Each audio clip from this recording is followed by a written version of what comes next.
So, Charles Barkley, the famous retired basketball player, um, promised $1 million to St. Mary's Academy in New Orleans after he saw a news piece on two of the students.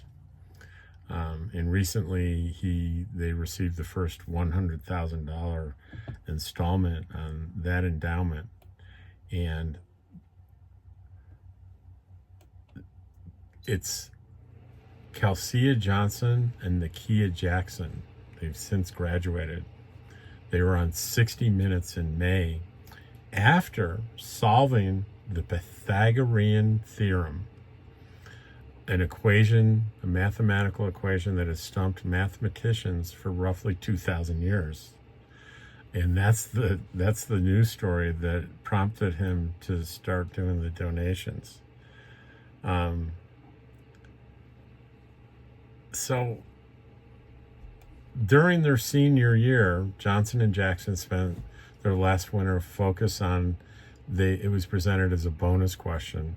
I'm going to guess is largely kind of a joke by the school because mathematicians hadn't been able to solve it. And I don't pretend to know anything about doing proofs or mathematical things. I've tried reading about it and over this head for sure. But they obsessively worked for months to solve it. They even spent the Mardi Gras break meeting on Zoom rather than partying, which is unheard of in New Orleans, if you know anything about New Orleans. So for 2 months, they worked together nonstop, during school, after school, at lunch. Using trigonometry, they eventually solved the theorem. It's a Greek principle surrounding the relations between three sides of a right triangle.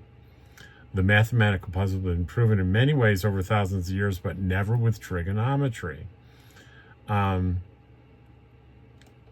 despite this unbelievable achievement, they were asked in the 60 Minutes piece, did they think they were geniuses? And they just said, no. They don't even plan to be mathematicians, right? That's not in their plan. But let me tell you something. I'd be very interested in what these two young people do with their lives. I'm sure it's going to be fascinating, a good story, and very impactful to the world. Today's good news.